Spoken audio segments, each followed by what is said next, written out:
With that, I will make a motion to approve the July 28th regular meeting minutes. Any discussion? All those in favor? Aye. Any opposed? And I'll follow that up with a motion to approve the July 28th, 2025 non-public meeting minutes. Any discussion? All those in favor? Aye. Any opposed? All right, the select board will meet on the following dates at 5 p.m. Monday, August 25th, Monday, September 8th, and Monday, September 22nd. I am going to be out of town on the 25th. On 25th? August 25th, we August won't 25th. we won't have a quorum for the 25th then. Because you won't be here either. I won't be here. I start my classes on August the 25th. 25th? Yes. So I'll be here. He just said he won't be now. Let me double Hearings that night. double check my flight times. Still September 8th. Have to. I can just check 1 second. I'll do a follow up at the end of the meeting. You have to have an in-person quorum. We have to have an in-person quorum? Yes. Yeah, That was my I definitely can't be here. We can move the public hearings to September 8th. Okay. Sounds good. Joseph will be here, so that's good. Okay, citizens wishing to be listed on the select board's agenda should notify town hall before noon the Thursday before the scheduled meeting. And all meetings are held here in town hall as well as available on Zoom. You can find the Zoom information on the town's website at plymouthnh.gov. No chairman comments, so I'll hand it over to Scott for the town manager's report. Thank you. Updated activity that's been going on over the last 2 weeks is Loon Lake Road. The culvert has been completed. The paving was completed on Loon Lake Road today, from the intersection of Fairgrounds Road out to the dirt section. So it is a lovely section of road now with a brand-new culvert. And I just want to recognize Joseph for his work with New Hampshire DES on securing the funds to provide us with that new culvert at no cost to the town. And really, when we looked at that and when we received those funds, in our conversations, was really how can we develop the emergency egress out of Loon Lake Road so the residents from Loon Lake Road, Chason Road, and the other avenues out there never get trapped again and not have access out. And, you know, with Neil McIver's assistance in providing us a permanent easement for a detour, those residents out there will never be trapped again because of flooding and will be able to exit. Plus, we have the new culvert, which was in our hazard mitigation plan since 2006 of trying to work with the state. So thank you, Joseph, for your due diligence on pulling that all together with Polly from NHDES. And everything is complete out there now, so we're in good shape. Old Ward Bridge Road paving, the sidewalk and the road will be paved on Thursday, August 14th, down to the entrance of the high school. Good song. The Russell Street drainage construction, now that the water sewer construction is complete, our construction will start either the last week of August, first week of September. Currently working on the contract and the bonds from Lyman Construction. Welfare report for July 2025. Mary Ann worked on 34 cases during the month of July.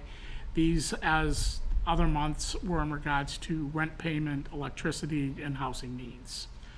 An update on the Green Bridge in the New Hampshire DOT analysis. We received the DOT analysis for the Plymouth Engine 2, Engine 4, and Tower 1. Engine 4 and Tower 1 are able to cross the bridge as long as they are the only vehicle on the bridge at one time. If other vehicles are on the bridge, it's recommended they cross at a crawl speed.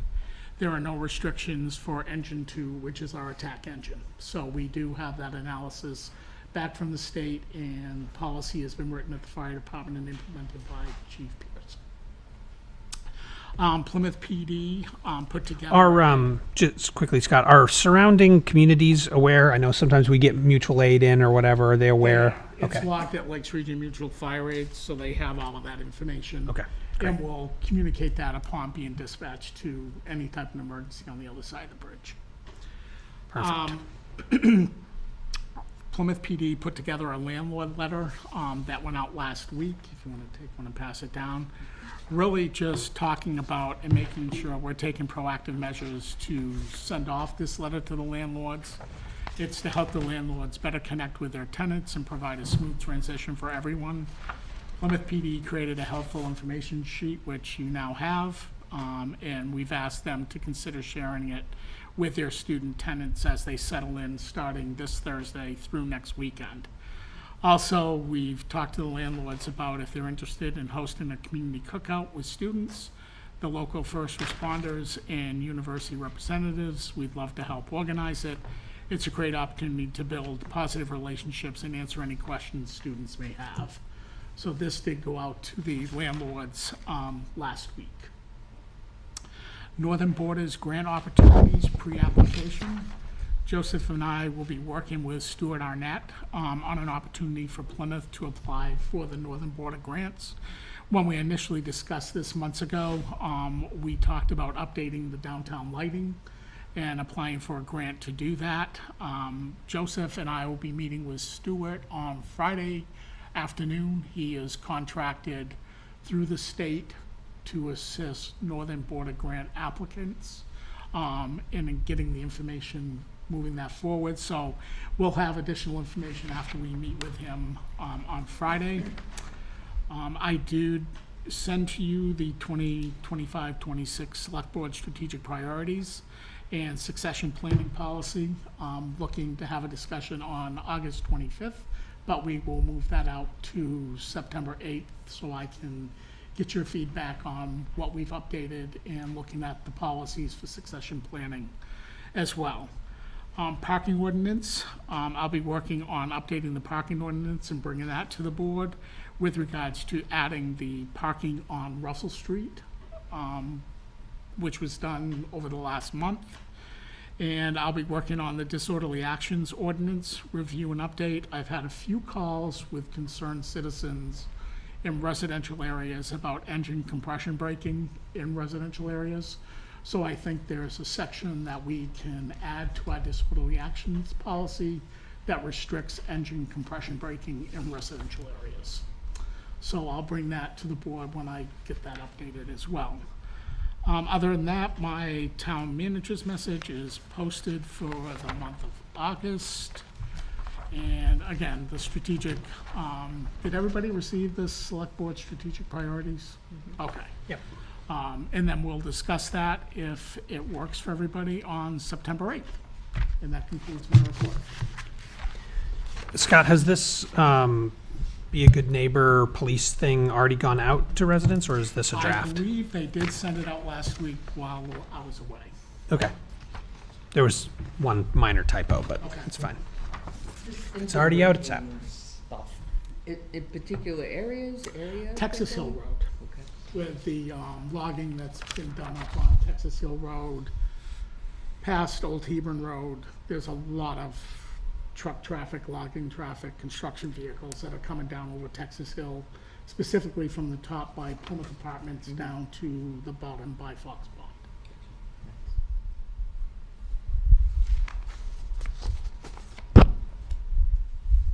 Any other questions for Scott about the town manager's report?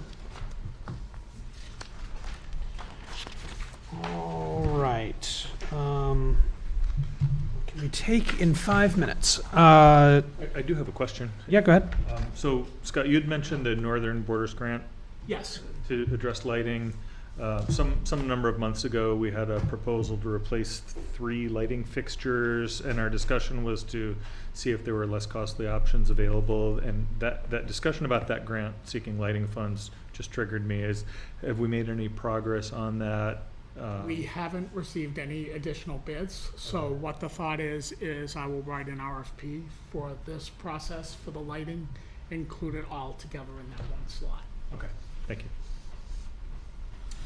One other thing, with the bridge, is there any plans to fix it, update it? Something to, so we're not so our engines don't have to go at a crawl speed across it? The only response I've gotten back from them, and it's only been 3 or 4 weeks now, Yeah. is that it's in their 30-year plan. Their 30-year plan? The state, yeah, DOT, like, I seem to recall having like a list of red listed bridges in the town I used to live in, and they were very low priorities. Like, the town ended up just paying out of pocket to fix one of the bridges because the state was taking so long to fix it. Shocking. It's kind of, it's embarrassing that the state doesn't prioritize public safety in that manner.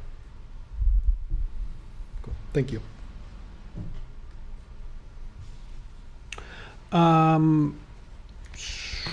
The Economic Development Committee, is that a long discussion? Which one was The that? appointments, you mean? The appointments, discussion and appointments? It primarily has to do with determining appointments to the proposed economic development subcommittee, and there were 4 letters received for the 3 seats. So it's really the board. All right, if you have 4 letters, it's probably more than a 4-minute We topic. could probably do the unanticipated funds. So can I, if you're gonna head If we off can. to that, the new purchase order and grants, if we can do what I gave you. Oh, the Knollwood Energy one? Yep, Same. let's do that one then. So what we have received, we've received $3,809.02 for FEMA, and this is for damages from December of 2022. The damage was on Hunt Road East. So my request is for the board to accept those unanticipated revenues and allow us to expend it back on, there will be work done on that road or other roads. Prevent future damage as we saw in that time. I do have a motion if somebody would like to make it. Sure. Motion is to accept the funds and allocate to prevent future flooding and storm damage to town roads. So moved. A second. Any discussion? All those in favor? Aye. Any opposed? The second item is the new item that I gave you at the beginning of the meeting. These are funds that are coming from Knollwood Energy in relation to the solar array out at the, adjacent to the airport. We do get $37 per RIN. This is indicating that we got 56.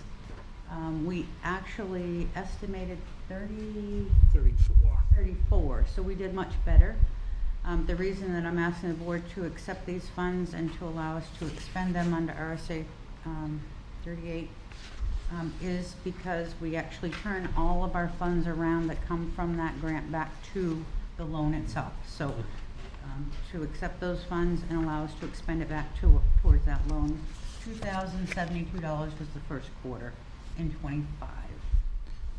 So I'll make a motion to accept the sum of $2,072 that we received back from our solar Rex, and commit those funds back to paying down the principal of the loan. Second. Any discussion? All those in favor? Aye. Any opposed? Probably got some extra money for that. Nice. More production than anticipated. That was the first quarter of 25? Yes. I have 2 items to be signed if you want to keep going. Yep. Okay. Let's hit those. All right, the first one is an abatement application. This is for, it's property off Morse Road. One of those funds on it. 79 Morse Road is the owner. They received a land use change tax. The market value that our assessors put on that property was $100,000, which means that they received a $10,000 tax.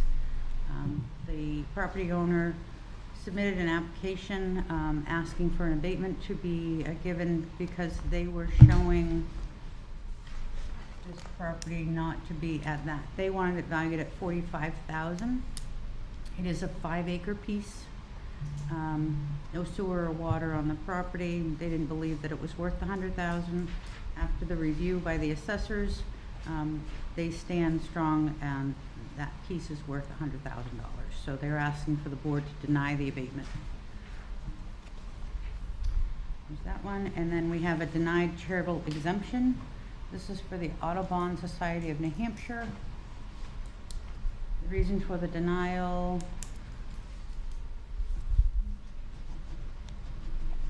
It was not approved last year due to insufficient documentation.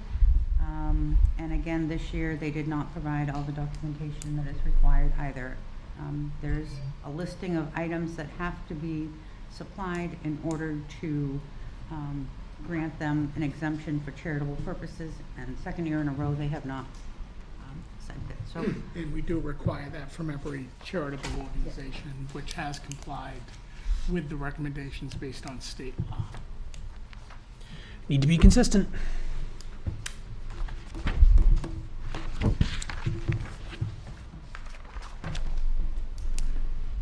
Anything else on the signature file? I Ian? did not have anything. You Okay. have anything? Well, let's go back to the public hearing then. It's 5:16 PM. I'm going to open a public hearing in accordance with RSA 31:95B for the acceptance of unanticipated funds from FEMA.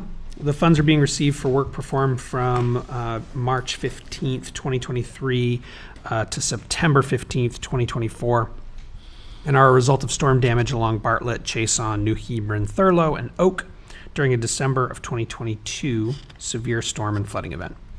The funds received are in the amount of $63,722.52. The funds have been received and will be allocated to prevent future flooding and storm damage to town roads.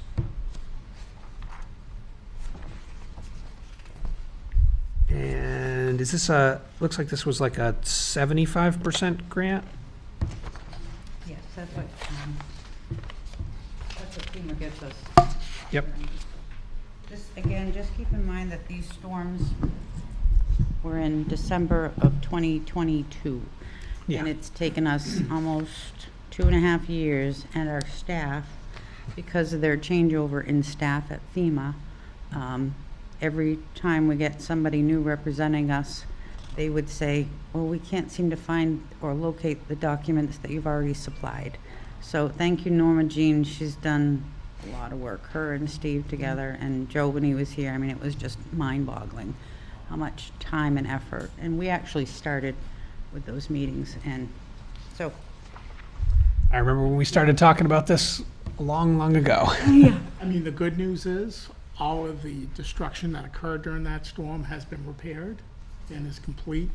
So again, with this, we'd like the board to accept it and to put the fund and allocate the funds to prevent future flooding and storm damage to town roads, which also would give us some additional funds to work on the Hunt Road East culvert that has been in the hazard mitigation plan for years. And if you recall back, probably a year ago now, we worked with Bridgewater to have them give us an easement and permission Yep. to do the work on that. So we'll establish an account, and all of these funds will go into that account, whether it's to build up our crushed gravel to have and use in future storms, and to do some work on culverts and other things for the future. Okay.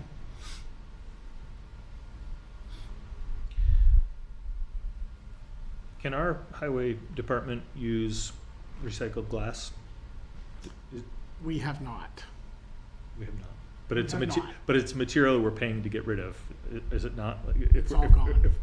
Right, No, but In we, the but future. on a But regular unfortunately, basis. Make a it was waste- mixture. right, I agree with you, is that glass can be used, yeah. but all of our glass is hauled off now, so. And we That's haven't bought the correct. machine to do the crushing.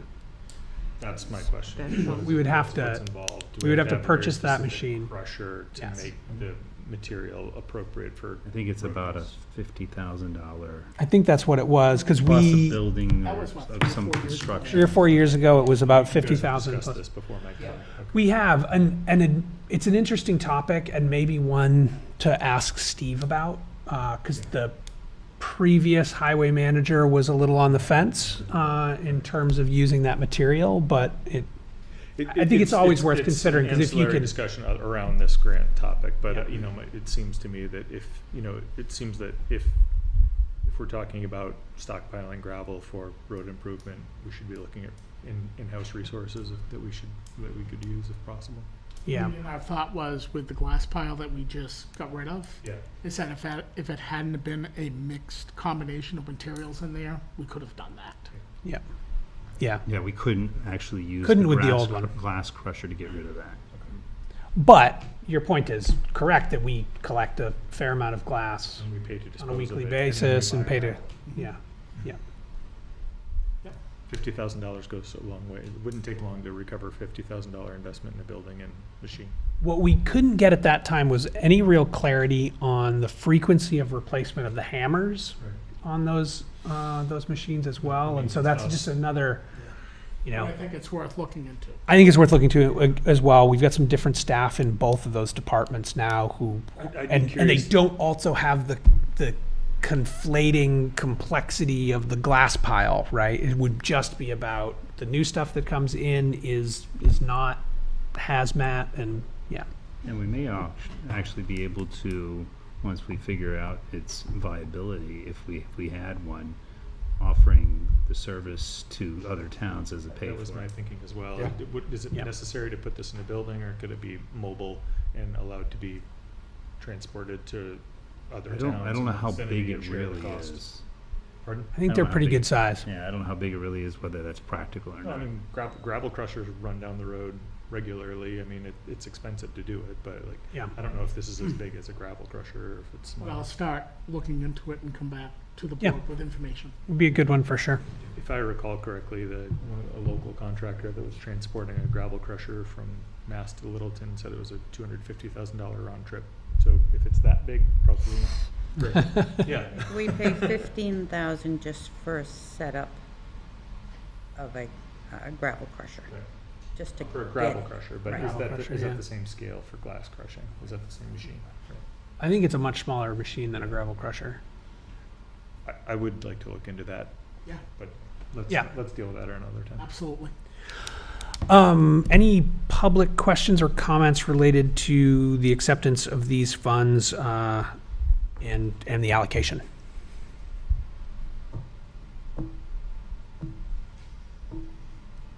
Seeing none, I will close the public hearing at 5:22 and bring it back to the board for any further discussion or a motion.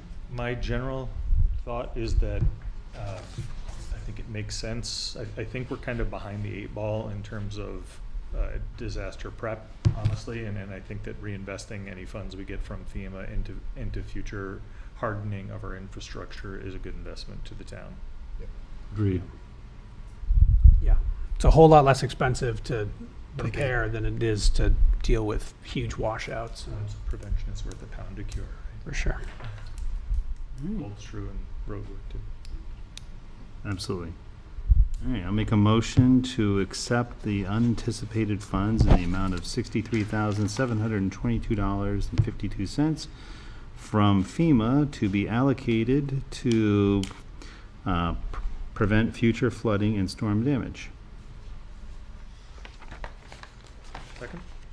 Any discussion? All those in favor? Aye. Any opposed? All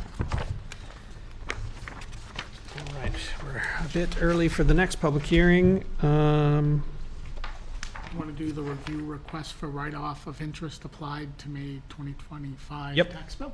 Let's do it.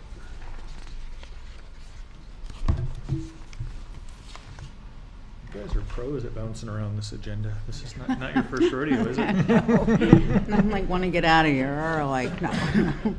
Better than sitting on your hands, right? Exactly. Right. Who's going to speak to that? I can't even find paper, so I'll let you go if you don't mind. God, and. So, all right, so this gentleman reached out to the board with some reasoning why he was unable to pay his taxes on time. Some of it was due to mailing, because he moved around. You can read his letter, it's in your packets. Yeah. Which one is that? It's handwritten. Oh, it's the handwritten one. Let's see a handwritten one. I saw one. So one. Sorry, guys. We can shuffle, but, There we go. I don't have that. No, no. I'll steal this real quick and do a quick read.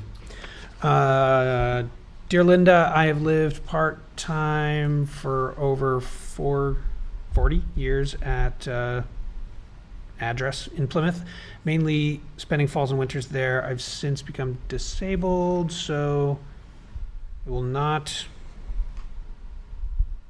Make the trip to make New the Hampshire this trip to year. New Hampshire this year. So please change my mailing address to new mailing address.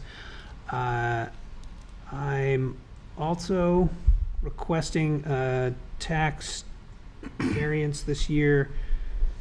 I have never been late paying Plymouth taxes, but your tax bill dated May 13th did not arrive here until this past Friday, July 18th.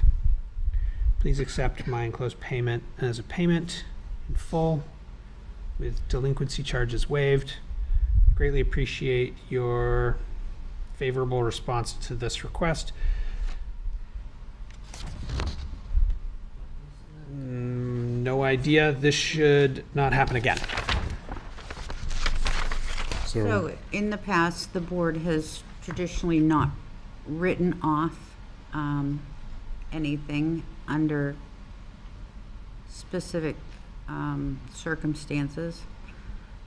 And it's not always the best thing to do to make a decision to write off taxes, because you may have others who apply as well.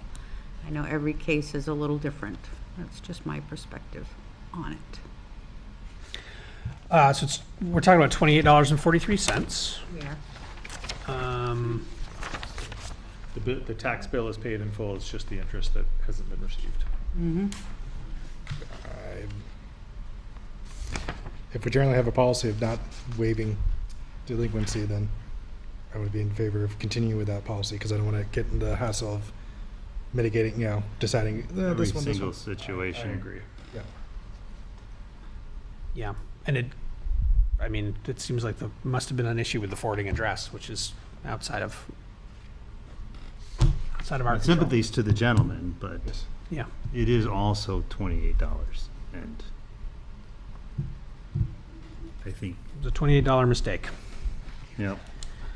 It's less than a parking ticket, as I well know. As you recently learned. Not the first time. Not always diligent about rolling out my app when I park somewhere, but.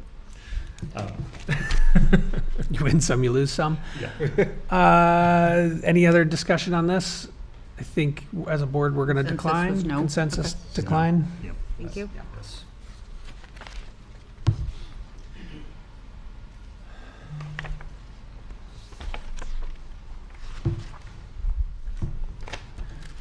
All right, I got nothing else that's going to fit in 2 minutes. Jason, can you tell us anything interesting about your trip to Arizona in a minute and a half?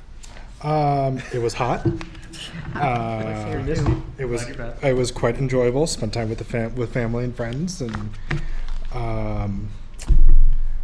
I will be going back for a weekend in September to go see a favorite band of mine playing. So Nice. It's a good trip. I drove an all-electric car for the duration of my trip. I was out there. So Was it a rental? yes, I rented a car. Really? Was it solar charged? No, it was not solar charged, unfortunately. So, I tried. but that was a fun experience for a month to see what it'd be like the drive just all electric car. So And, yes, no, maybe. I would not be opposed to it. It was never. I only had it once where it's like, oh, I'm getting really close. Like the 15% icon came on. It's like, oh, you need a charge. So, but I was 3 miles away from my house, so I was like, I'm good. But Nice. Joseph, I think, will be helping us with this presentation. Oh, well then, Joseph, you can spend the next minute getting set up. You, Actually, he only needs Absolutely. 15 seconds. That's right. The clock's You ticking. got the hammer over there. All right. oh, I know this. I This is will. something we talked about last time. Open another public hearing. In accordance with NHRSA 41:14A, the Plymouth Board of Selectmen are holding two public hearings for the purpose of taking public comment regarding the proposed acceptance of a cross-access easement for Mid-State Community Development, map 110, lot 046 on 36 Main Street. This easement follows conditions set by a 2022 Planning Board site plan approval for the property, further reviewed and approved at the April 2025 Planning Board meeting. The requested cross-access easement has further been reviewed and approved by the Plymouth Conservation Commission at their July 2025 meeting. The purpose of this easement is to give the town an alternative connection from Gould Terrace by creating a connection from Russell Street and Main Street. All right, Joseph. All right, thank you. Yeah, so a little bit of background on this. I'll keep it relatively quick here, but generally speaking, the purpose of this request is to fulfill a condition of a planning board approval from 2022, really most recently. And this condition was related to, we all know, the 28 and 36 Main Street property downtown, which is now Mid-State's Downtown Health Center. Formerly was the Bank of New Hampshire, and before that, Community Guarantee Savings Bank, I believe. Community Guarantee Savings Bank. So at the time of that site plan review application, the planning board discovered that actually back in 2006, the town of Plymouth had, of course, vacated Gould Terrace, or a portion thereof, to allow for the bank to develop that two-level parking lot on the adjacent property. So the town actually, in giving up that right-of-way, as a part of the condition of that approval for that site plan review and giving up a portion of Gould Terrace, asked for the bank to provide the town with a right-of-way across that upper parking lot from the end of Gould Terrace, with the idea at the time, I understand, being that if future parking lots on that sort of middle shelf in between Russell Street and Main Street were to develop, the town would be able to ensure connectivity between them and essentially have a second connection from the end of Gould Terrace either to Webster Terrace or down to Main Street.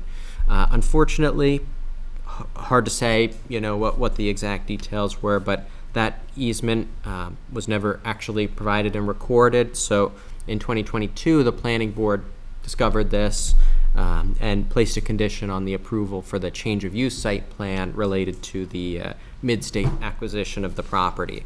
So essentially, after that approval, time went by, we were eventually able to obtain from the property owners some draft easement language in accordance with that condition and a draft easement plan. The town's attorney did review that in accordance with the terms of the condition, which, ultimately there was a little bit of back and forth, but the language of the easement was approved by both parties' attorneys, that is, Attorney Warren for the town and the attorney for Mid-State as well. So now the language is all approved, good to go. The easement plan is also good to go. It's been stamped by a surveyor. It was drawn by Kevin French. So we do have a Mylar of that. But in order to actually accept the easement, we do need to follow the requisite procedures under RSA 41:14A. Of course, giving the select board the authority to, upon two public hearings, accept such an easement. RSA 41:14A requires these two public hearings, and so I apologize for a small correction to what I said earlier. It sounds like if the meeting of the 25th will be canceled, it looks like the next available set of meetings for which the provisions of the statute could be met appear to be October 14th, October 27th, and November 10th. This is because two public hearings have to be held on the request for an easement or on the request to accept the easement. Those must be between 10 and 14 days apart, and then between 7 and 14 days after the second hearing, the board may make a vote on formal acceptance of it. So I don't see there being a reason not to still hold the hearing since we're already here in hearing. But just to note that it will likely need to reschedule that, which is fine. We've been in communication with the property owner. They're certainly aware of this I don't know that they have a representative here tonight, or maybe they do, I'm not sure. But we have been in touch with them as well. So that's the big picture of this. I'm happy to answer questions. Hopefully everybody has a copy of that easement language and plan, but I'm also happy to answer any further questions, or certainly would be happy to answer questions if they come up from the public as well. Joseph, could you just let me know those dates again? I'm sorry, there'll be a new set of 2 public hearings and then a vote. Okay. Yep, so just looking at the meetings after the 25th, it appears that some of those are more than 14 days apart, so we can't use those to satisfy the statutory requirements. So it would be the October 14th, October 27th, and November 10th. Seem to be the next 11:10 will be the vote. Yep. Okay, all right. I'll reschedule those. And does that schedule work against anyone here before we move to those dates? October what? 14th, 27th, November 10th. As long as we have a quorum. Yeah. As far as I know at this time.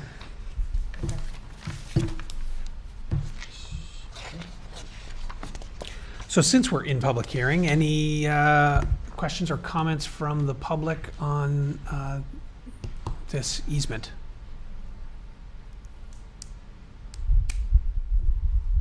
All right, great. So we'll hold another public hearing in 4 weeks, October. I guess. Oh, October. Yep. Yep.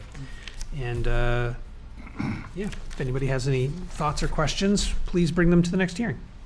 Just see that you do have within your package, the Conservation Commission as well has to make a recommendation, and they have. Their minutes are attached here, so you can see that. Thank you. With that, we'll close the public hearing. Okay, Joseph. Thanks, Joseph. I'm also stay right up here, Joseph. All right. Yeah, because we're going to go right into actually, next 3. the restoration of involuntary merged lots on Mayhew Turnpike. All right, I can give a brief overview. I will just give the caveat that really this, the recommendation of the assessor here is the town's authoritative recommendation. I'm happy to present this, answer questions to the extent that I can, but really, Emily, the assessor, spent considerable time researching this and putting together the recommendation letter that she provided to you. It's very thorough, it's very well researched, and she really, we're really lucky that she was able to spend some time and bring some of her expertise to bear with dealing with this request. So if you'd like, I can read it out, or I can just kind of summarize the request. Either way, whatever's easier. You can summarize it. Sure. Is okay? Anyone has comment? I haven't seen the, or heard the letter, so this would be my first on this. It's a favorable recommendation, so you don't have to worry. The enemy. It's but anyway, so under RSA 67439AA, there is a procedure for property owners who own multiple lots which were merged by the town at some point for assessing or other purposes without the consent of the owner, to request to the select board that those be essentially unmerged or restored to being 2 separate lots. So this happened from time to time throughout, the history of assessing and other municipal functions. Multiple adjacent lots in common ownership would be combined. But this statute was passed some number of years ago to allow folks who've had that occur to file for those to be restored, because unless there's been some overt action on the part of the owner to merge those lots, the town really should continue to see them as separate lots. Action that would count as affirmative action on the part of the owner to merge could include filing a voluntary merger. It could also include merging by use, which if you built a house across the property line and have treated them as though they were one lot, that can also be action suitable. That's not the case here. This property owner owns 2 adjacent lots, really. One that's at issue, and the property owner, through the application that they filed and some of the deeds that they attached to that application, have asked the town to restore the property on 174 Mayhew Turnpike. It's 2 adjacent lots, which our current tax maps show as 36 and 1.7 acres. The applicant alleges that the smaller lot, the 1.7 acre lot, should actually be showing as 2 lots. And then, the applicant's provided a number of deed references, and certainly the assessor has delved quite a bit deeper into this than I have to understand all of the nuance that she uncovered in researching the historical deeds and surveys here. But generally speaking, I think I'll read this part verbatim. After researching thoroughly the deeds, the original survey completed by D.P. Priest in October 1973 used to complete the plan provided to the planning board in November 1973 and the meets and bounds, it is recommended to restore the lot and correct the parcel description. Although it is not abundantly clear where this parcel lies, looking at the original deed for the parcel and the owner of the abutting lot that the deed references, and the fact that this lot was owned by Ronald Raymond, who was an heir of Frank Raymond Jr., this lot may have been included in 21623 rather than separately. When restoring the lot, it should be restored to the meets and bounds described in the recorded deed, and the abutting property, 21624, should be adjusted appropriately to account for the area that would be an encroachment, as the parcel in question was established prior to the transfer of the second tract on the deed for 21624 and does not include clear meets and bounds. So essentially, this recommendation, I would advise probably using her language as pretty closely here. Kind of that first sentence of that second or that last paragraph is pretty instructive. So she's recommending to restore this separate lot and adjust any encroachments that show on our current tax map as necessary to have the lot lines of this lot be restored to the tax maps. And Your request, yes. That sounds fine, I can add a little to that if you don't mind. I- Just go one step further. I would ask you to approach the microphone just because we're also live streaming. Thank you. And if you could introduce yourself. Alan Bonnet, land surveyor. I did the work for Max Lager. Little confusion on restoring it to the original meets and bounds. We actually have to go to the original corners as we're set, take precedent over the original meets and bounds on the lot. But there's minor differences in that, so it would usually require a boundary line agreement, which would go through the planning board as well as record at the registry. I have plans with me if you did want to see them at all. We're going to restore this. We already have an application into the planning board right now because this lot's only 100 by 150, basically. And we already have a boundary line adjustment and agreement plan submitted to the board for a hearing at their next planning board meeting, actually to bring it into conformity with the zoning regulations in the town now. But of course, we can't take that process without having it unmerged and placed back. The other thing to keep in mind, the piece being restored now is just in Max Lager's name. His brother has passed away. He had the right of survivorship. So that distinctly separates it out from the abutting parcel he owns, because that's in joint ownership with his sister now.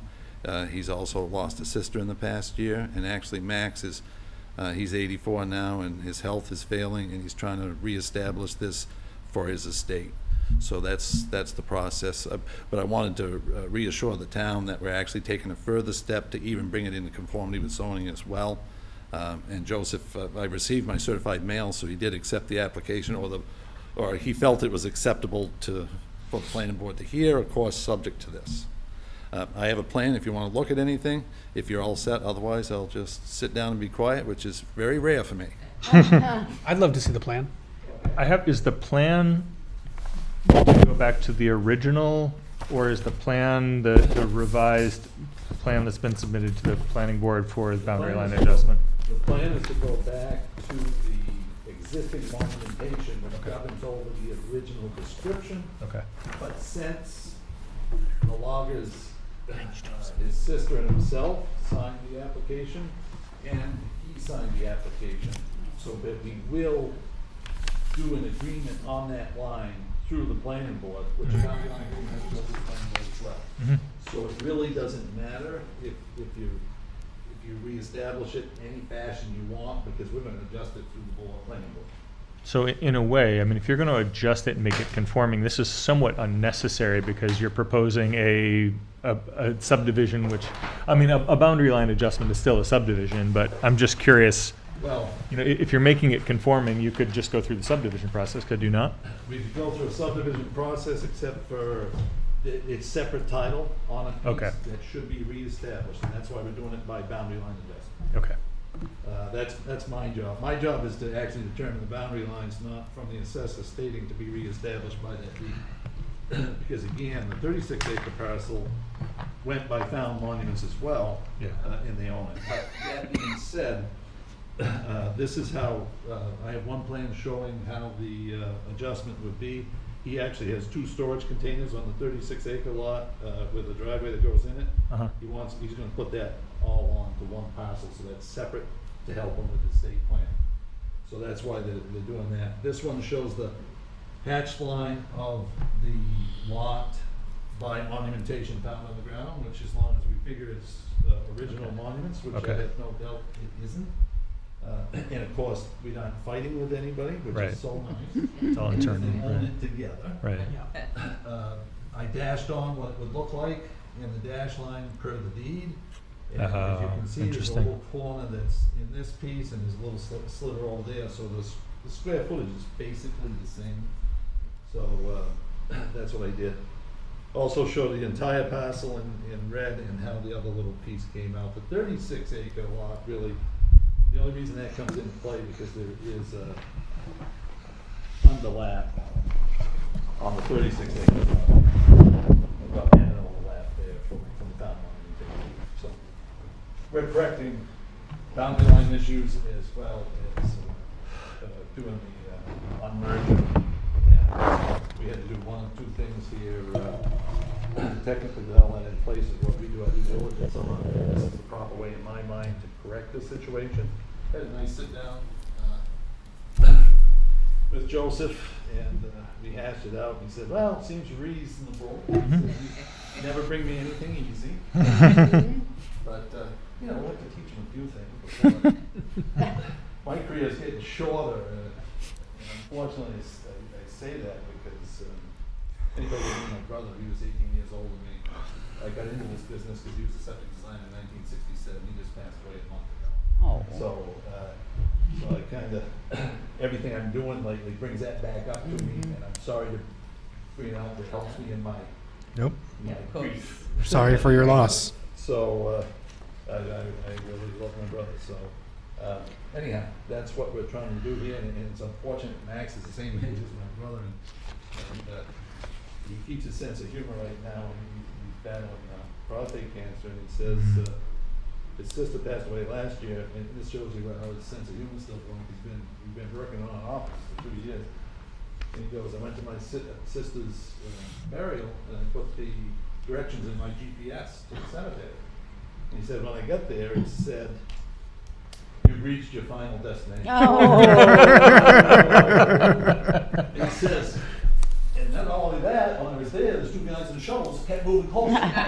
So I tell you, he's got a great Good sense of humor about it. He's a good guy.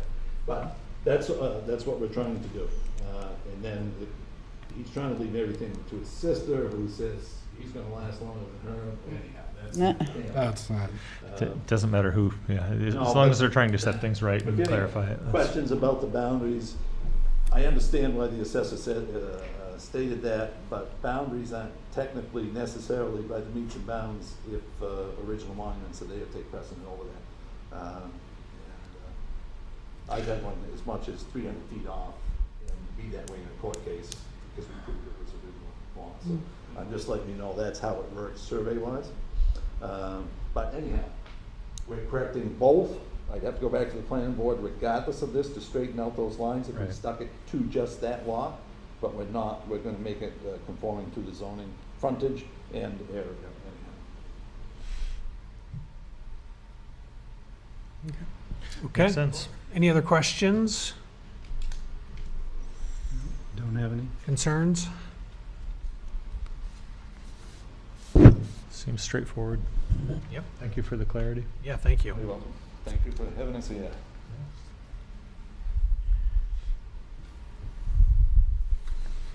So, Joseph, if the decision of the board is to adjust or Store unmerged the- these yeah, store. merged Unmerged. lots, do they sign something that goes to the registry and then it goes to the planning board from there? So the planning boards, excuse me, sorry, my understanding is that the select board's decision will go to, via the assessor, to the mappers, CAI, since there's no, if the select board agrees that this lot should never have been treated as merged in the first place, there would be no need to file anything, and you can correct me if I'm mistaken there, but the planning board part will come after.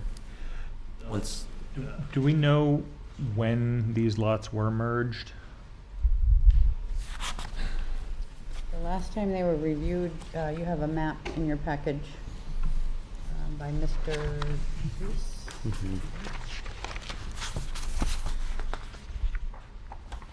The lot that we're unmerging right now came in, Raymond deeded it to David Logger and to Max Logger. David Logger's deceased now, he had the right, Max had the right of survivorship. He received this lot in 1975. Okay. And it should have been separate from them, from then, and it hasn't been on the current tax map or even on John Okay. Boucher's, that's still on the footboard downstairs. So it's been a number of years that's the case. And I think what had happened was Max Logger actually did a lot of his own deeds. He was in the service, had a very important position, did a very intelligent man. So he did his own deeds and never included this one in there. They always kept that separate. And then just the, I have the statutes here highlighted for you. Joseph has two, if you care to see them on what happens, but he's correct. It's just reestablished by the tax mappers to be put back on there. But before that's even done, we're gonna be in there for the adjustment, so it's gonna be all corrected. And it takes all the questions of boundary lines away from you guys, which is, but I don't claim the assessor plan. Does that answer your question for you? Thank you. Do we need a motion for this? I think so. Okay. I'll make a motion that the select board approve the request for restoration of the involuntarily merged lots as described.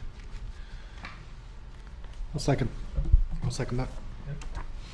Any additional discussion? All those in favor? Any opposed? All right. Good luck with your next step. Yes, thank you. Well, yeah, the next step's a tough one. That's where you gotta go through, Joe. It's not that tough. Yeah. You gonna support me at planning board too? I just want this on the record. He isn't gonna answer, don't worry. Planning board's not that tough anyway. No. I mean, you, it looks like you've basically got two conforming lots anyway, right? Everything in accordance with the zoning will be conforming once this is completed. Right. Yeah. So, So that's I'll kind of a leave- no-brainer. do you still have copies of these for the board that are presented? Especially when you yep, as long one owner. as long as it's the same Online as what you adjustments are had pretty submitted with straightforward your at that earlier documents, then yeah, it should be, we should have copies of all that. Do you want, for the records of board the people are board, jerks. anything? I'll leave the documentation brought tonight to the board. I'll make him fold them up. Does that sound good? Set them right there, that's Yeah, they set it fine. right there. Hopefully I don't have to come back and complain about the town planner. Right, Do you right. take those complaints? We No, do. I'm just- Happily. Right there. Actually, just to, In one ear and out the other. for the record though, you have a very good town planner I've worked with. We always discuss how to resolve issues. And so far, we've done a pretty good job. A couple puppies in the past year. No doubt. Thank you very much, and we'll see you, what, week from Thursday, right? Yep, week from Thursday. Thank you. Thank you. Thank you, Alan. Have a good evening. Take care. Thanks. You You too. don't lock me in, right? Have a good- No, you can get out one way, you've gotta find the way. Have a good night. Next up, Joseph, might as well stay here to discuss Economic Development Committee. Sure.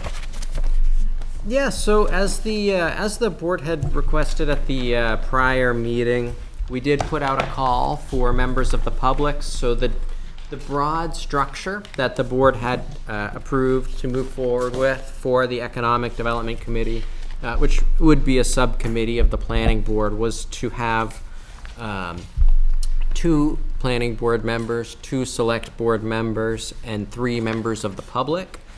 So at their meeting on the 17th, the planning board did select Molly McCann and John Christ. And we also put out a call for interested members of the public to submit letters requesting appointment for those 3 at-large seats. So it is worth noting that if the board would like to stagger those terms such that in the future, one will be up for reappointment every year, you could appoint one of these individuals to a 3-year, one to a 2-year, and one to a 1-year term, so that it will be on a rotation. It's certainly discretion of the board. There's not any statutory requirement to do it one way or the other in this case, since it is a subcommittee, but that is a possibility. The select board may also want to designate its own representatives to the committee, because once we have the members of the public appointed, and once we have the select board designees, theoretically we will have everybody set to start working on scheduling some meeting dates for this meeting, and working with you folks and the committee to get something on the books and get that group together. And the letters should be in your packet as addendum to my memo dated August 6th, which also includes the committee structure, the public notice that we put out requesting interested members of the public to submit letters, and then the 4 letters that were received.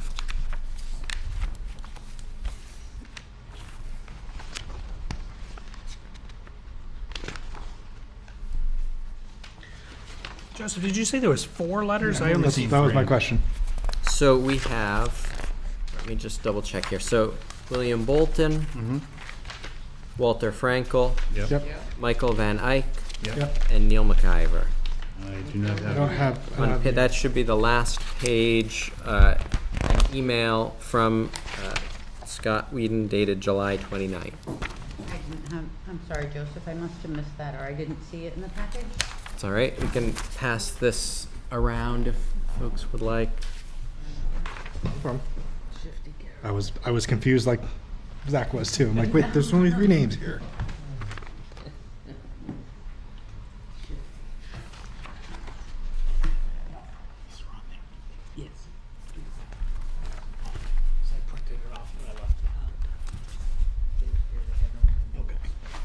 I guess conveniently, that one was short to read. Short and to the point. So we're looking for 3. appointment of 3 of these 4 individuals?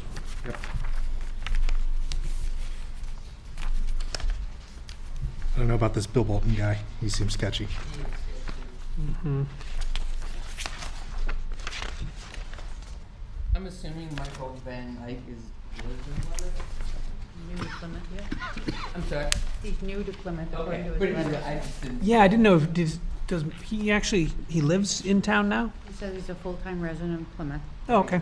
Okay. Right. as of January. Gotcha. Gotcha. Nice.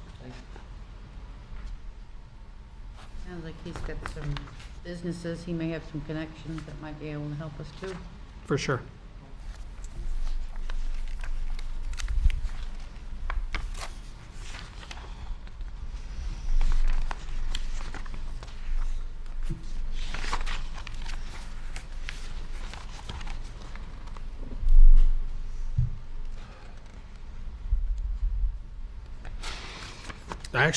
I mean, personally, I'm impressed with the 3 that are here in our packet. Yeah. Yeah.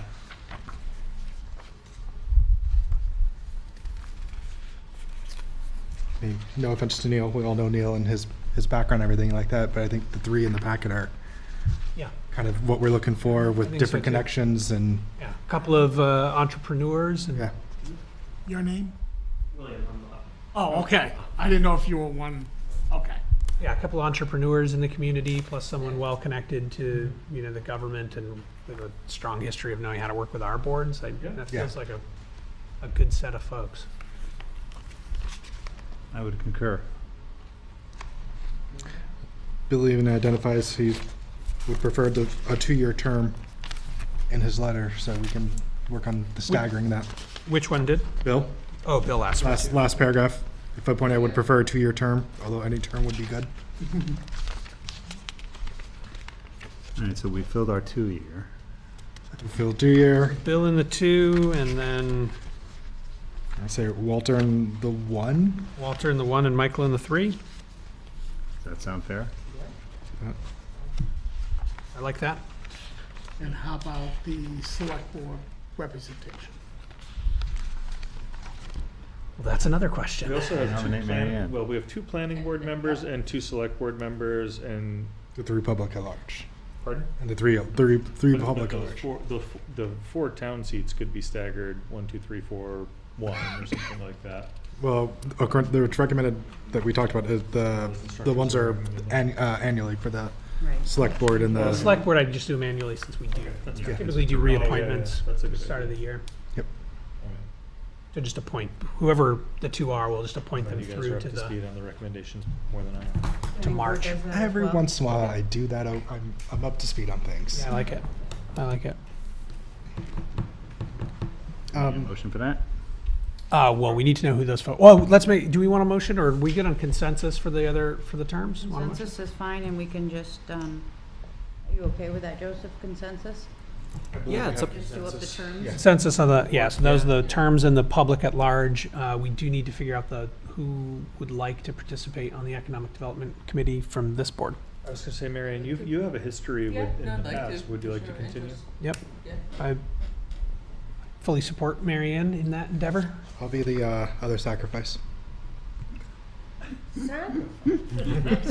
Oh, that sounds good. I think that's going to be an important committee, and Yeah. I think it'd be great on agree. it, Jason. I'm very interested in the work of it and want to contribute to that. So I love it. Okay. Any objection to Mary Ann and Jason being our 2 reps? No objection. I think Perfect. They're both great candidates, and I look forward to the work they'll do on the committee. Consensus achieved. The appointments, as outlined here, and have those available for the board to sign. I won't sign them until our first meeting in September, but okay. is your meetings before that? That was actually gonna be the next topic, so we Okay. haven't scheduled a meeting yet. But I can work with perhaps, the select board, representatives.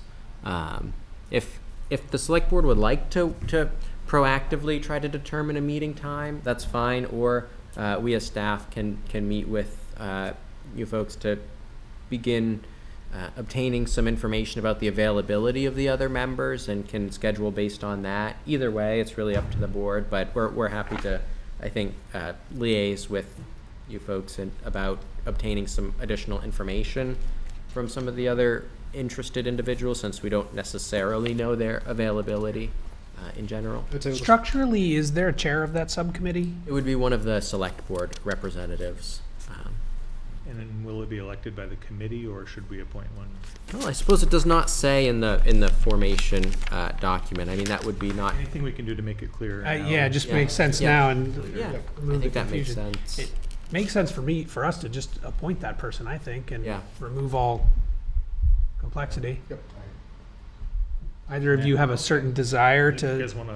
it's a little bit more coordination. I will let Mary Ann take the lead on Stepping that. back again. As she, whoa, I didn't Have step a little back. more I experience. have more experience. So Now you put that in. That's fun. Do I get the gavel? I will nominate. Can't find it. I will Oh, it's over nominate there. Ah, Mary Ann to be chair for the economic committee for the first year. And I will second that. What our thoughts were when Joseph and I met today was to send out a monkey survey, or Survey Monkey, Yep. with regards to getting, and get some dates and times that everybody is able to meet. makes sense. Microsoft has a new, I don't know if you guys use the Microsoft Suite, but there's some new survey tools in there Yeah. that are. Forms. Yep. I've used it. Google I've does- used it. Google does too, but. Yeah, they all do. There are lots of options out there for scheduling surveys now. But we'll get that done and get some dates and times and get the Perfect. first meeting scheduled after we get the appointment signed. great. Good. Sounds good. Got everything you need, Joseph? I do, unless anyone had any questions or anything additional you wanted, any information or background on.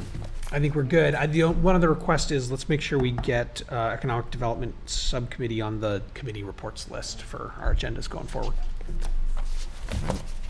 All right, thank you. Thank you, Joseph. Thank you. Thank you, Joseph. Thank you.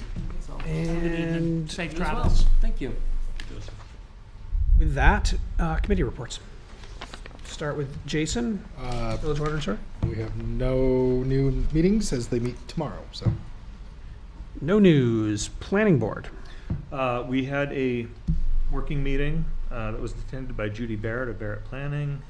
We started discussing the grant work that she's undertaking, which is drafting the housing chapter of the master plan and just start discussing some of the schedule for work. She's going to be creating, I think we decided on 5 poster boards. We're trying to solicit public interest or public input on housing. So she has 6-word stories that she's going to put up for about a month, I think mid-August to mid-September in public locations. I think there is going to be one at Town Hall. We discussed the potential of planning board members. Do you remember where they're going to be? Yep. Thank you. Town Hall, Recycling Center, Senior Center. Senior Center.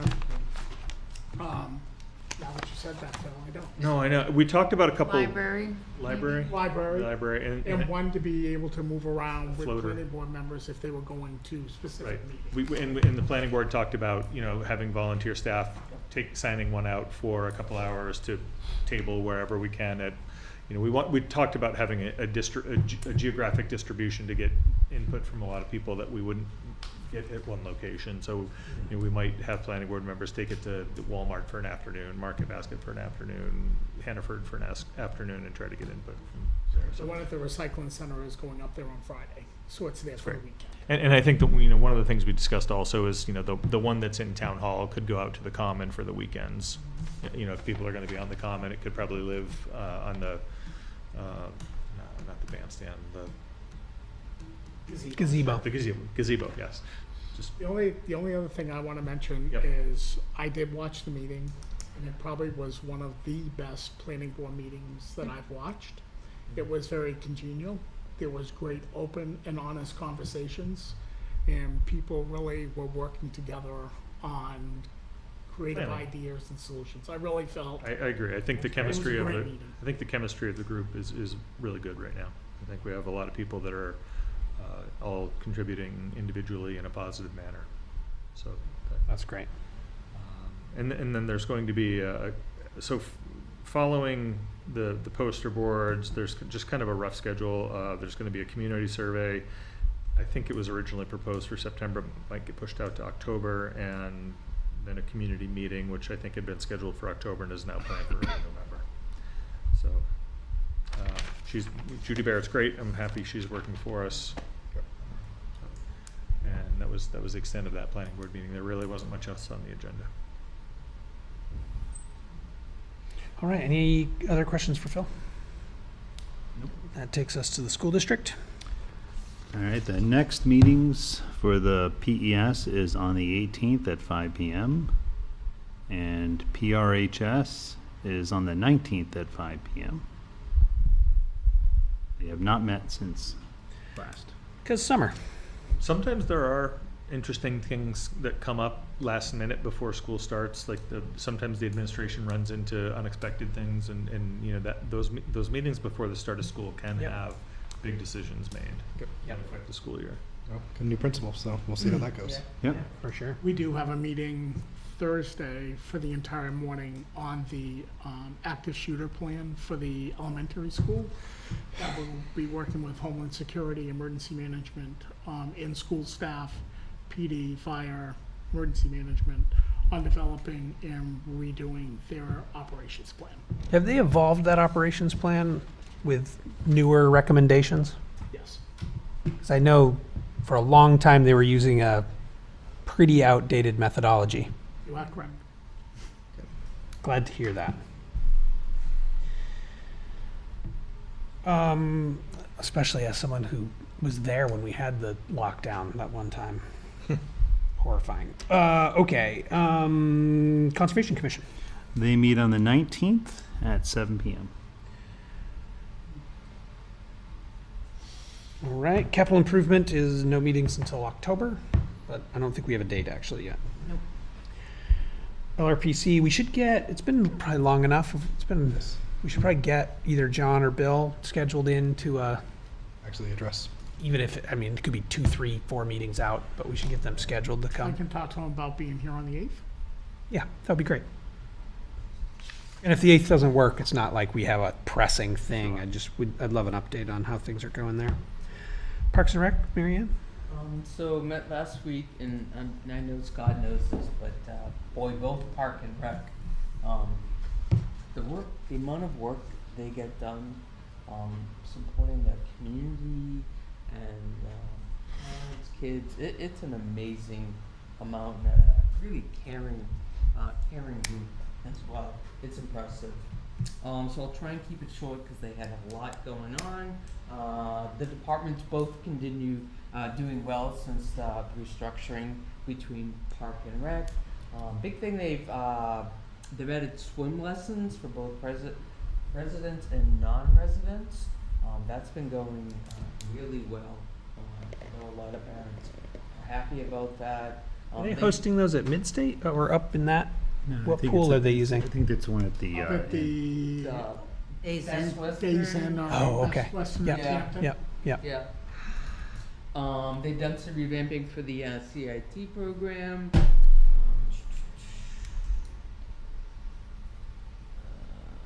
They've revamped or added some department goals, including expanding the swim programs, expanding the rec offerings. They're going to be talking about it with you, Scott, if they haven't already. From Rob at Parks, a bench and shrub were put in memory, in honor of Bob Clay. The cannons being repainted and work is underway for irrigation on the common, and the state park, the skate park is still doing lots and lots of work on that.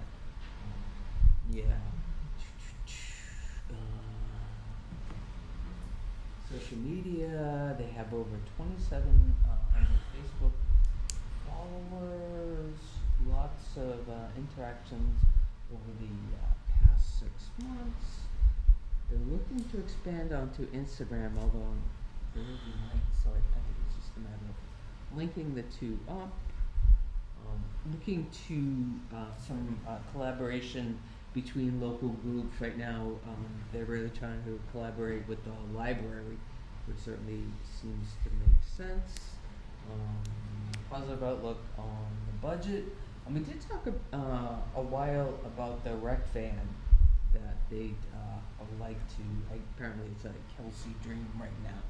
Has been for quite some time. It's a great idea. I talked afterwards to Lisa and Kelsey, kind of getting more in depth on the numbers.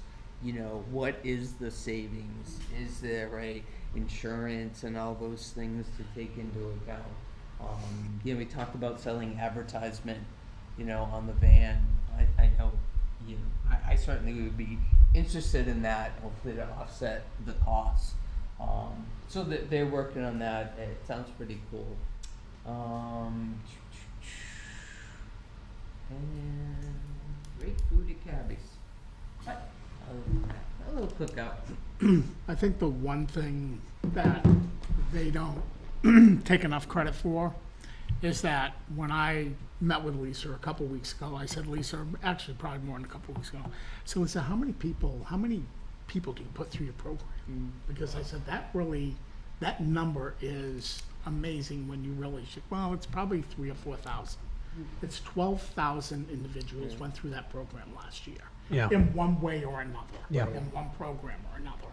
But 12,000 to include our youth, our middle age, our elderly, and getting them on trips Phenomenal. that they probably never would have had Right. the opportunity to go on without recreation. So, I mean, kudos to recreation, but kudos to Robert and his team as well for the amazing work that they do, not only at the school, but on our town properties as well.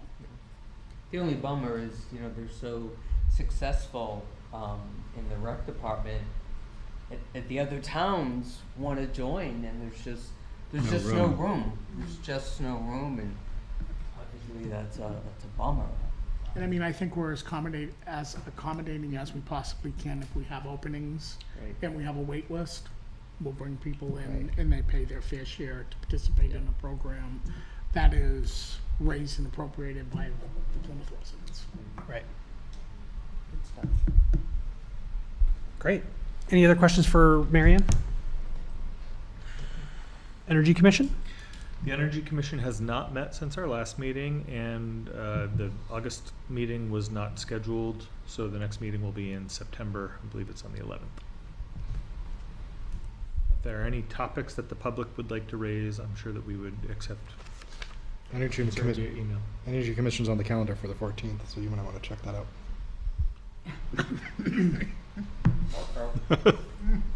So the only thing, and we'll get to this when we Did- talk about the, Was there a meeting scheduled? no. I thought Ashley sent an email that she would contact Town Hall and let them know that we She would not be did, meeting that's September.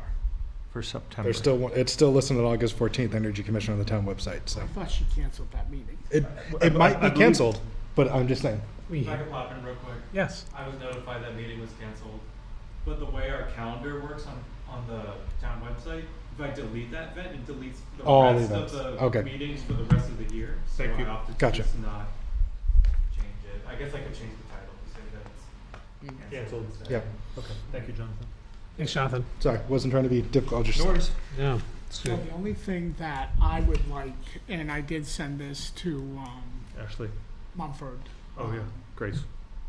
And Maggie. so, Maggie, Maggie, thank you. yeah. So in the RFP that I put together for the public safety building, Yes. they asked, or Maggie asked, that there be an energy efficiency goal in there. So I did include one, but Okay. I'd like, and I haven't heard back from Maggie on this. This was sent out to all the committee members to review and provide input. Okay. I haven't heard back from her. I Yeah. can send this to you as well to take to the meeting, because I just want to get their feedback on Right. what we're looking at as an energy efficiency goal in the RFP. I think one of the things we had discussed, and I don't know if this helps you at all, is that design of the building should consider operating costs as part of the capital cost, and any investments that can be made in the structure that would reduce operating costs should be considered as part of the overall cost of the operating structure.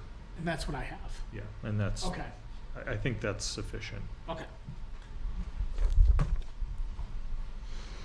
Any other Energy Commission topics? Advisory Budget Committee, same story, October, Yes. confirming. PSU negotiations? I think we, September 25th. I couldn't remember the date. And Chamber of Commerce, Marianne? Not till Thursday, this Thursday. All right. If we can get Bill to come in, we can have him do Perlac as well when he comes in. Would love to hear how things are doing in the river. Police and fire building assessment, you heard Scott just mention, we've been working on RFQ, and that's in progress. So I did put together the RFQ, RFP, as well as a list of possible questions to go through the RFQ, RFP.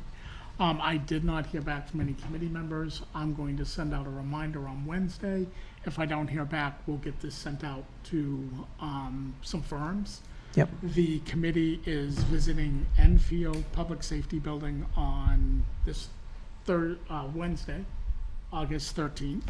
They're visiting Wolfboro on August 27th, and they're visiting Farmington on September 3rd. So what Kevin's thought is conducting another meeting after that September 3rd date, so we can regather and have conversations about what they liked, what they didn't like about the three facilities that they'll be visiting. Are these facilities all roughly the same scope of what our ideal goal is, having combined It's more, I emergency think, services? Yeah, I think they're all combined emergency service buildings that have been recently built. And so Perfect. if the scope is, it might be a little bit different, but they're Yeah, recent. but I mean, They all have a community aspect to them. Yep.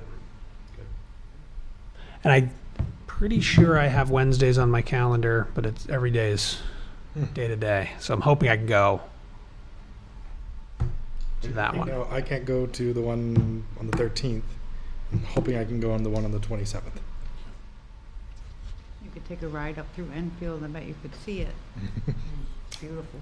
I go to Enfield all the time. That's where my daughter lives. I'm trying to remember where it is. We drive by there fairly regularly. Yeah, I'm not sure I've seen that one. Is it right off of Route 4? I know I've Yes. seen it. Right before Dunkin' Donuts on Route 4, Yes, that's where it was. Yeah. on the right-hand Yeah, side. yeah, thank you.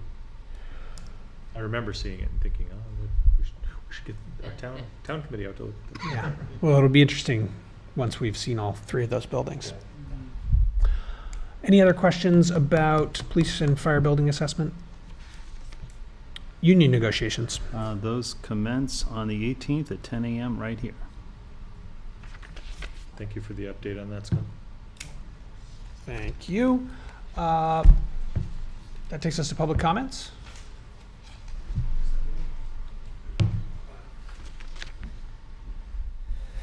I'm William Adams.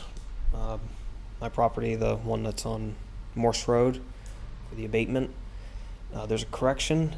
You said 5 acres. It's 1.38 acres. Or 2.8 acres, sorry. You have that over there somewhere? Can you just give that to Scott?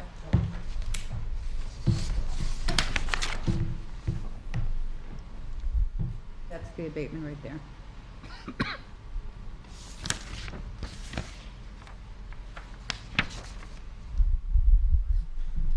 The newly created 1.2 acre vacant That's lot, what it is that Yes. the one?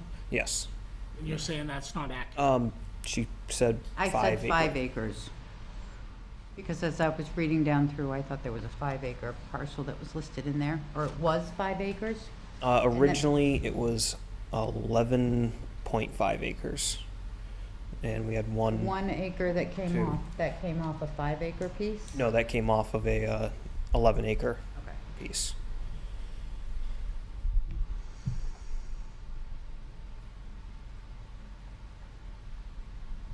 This has it listed as a 5 acre lot, a 2.8 acre lot, and a 48.1 acres? So those are the lots that were compared to. Those are comps. Those are comps? Comps.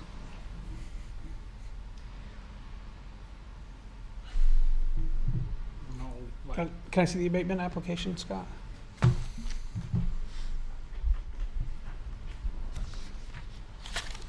Oh, I don't need this one, actually.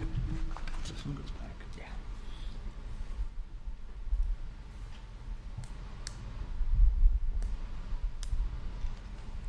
So this is one we approved previously, Yep. but there's a problem with it? Is that the issue? This was the request, so this does say 1.2 acre lot. Transferred on March 11th, 2025.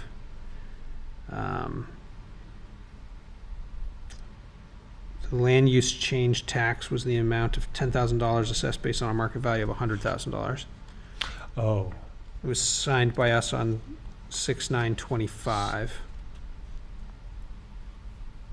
And they believe, this is the one that we spoke about earlier that you were Yep. requesting, thought the value was closer to 45,000. Yes. so the comps that are here, just looking at the packet, the first comp is a 1.4 acre lot with a sale price of 71,000. The second is a 0.9 acre lot, sale price of 102,000. And the third is a 1.8 acre lot with a sale price of 115,000. Yes, and all those either had on-site septic and well, or had access to town water and sewer. Meanwhile, my lot does not have access to either of that.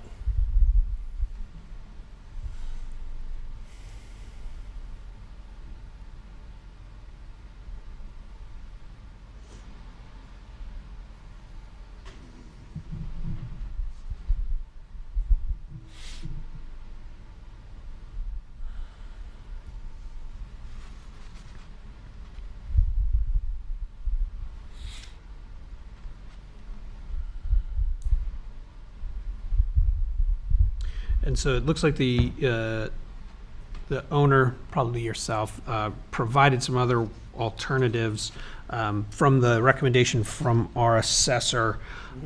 They're suggesting that some of these comps that you've provided aren't actually good comparisons because there's some underlying circumstances. The first example that was here emphasized a property that needed extensive repairs, and so there's an as-is, it's an actual structure on the property, which makes it not a good comp. The second example wasn't actually listed on open market, which means potentially lower sale price just because it was probably known parties exchanging the lot.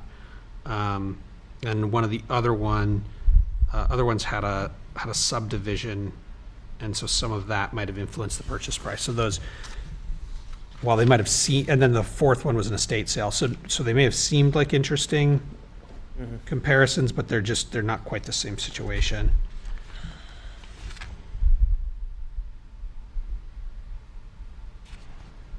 I don't know if any.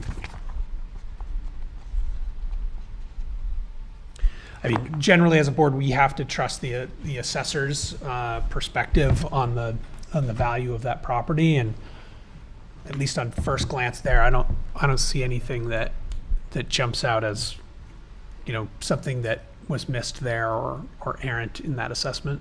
Okay. And I do have the assessor on Zoom, if you have any questions for them. Oh, or- is, You said that she's here. I think Adrian was there, but I don't see her. I saw. probably Okay. dropped off after we had looked at it After we're earlier. done, okay. Yeah. If you would like to speak to one of the assessors, they are in on Wednesday. Okay. If you want to stop in and have a conversation or call on the phone, we can make sure you have contact with them. Okay. Come by Wednesday. Okay. All right. Thank you. Thank you. Thank you. Okay. That concludes the public segment of this meeting. Okay. I'll make a motion to go into non-public in accordance to RSA 91-A:3, number 2, E lawsuits. Jason, your vote. Aye. Phil? Aye. Zach? Aye. Ted? Aye. Marianne?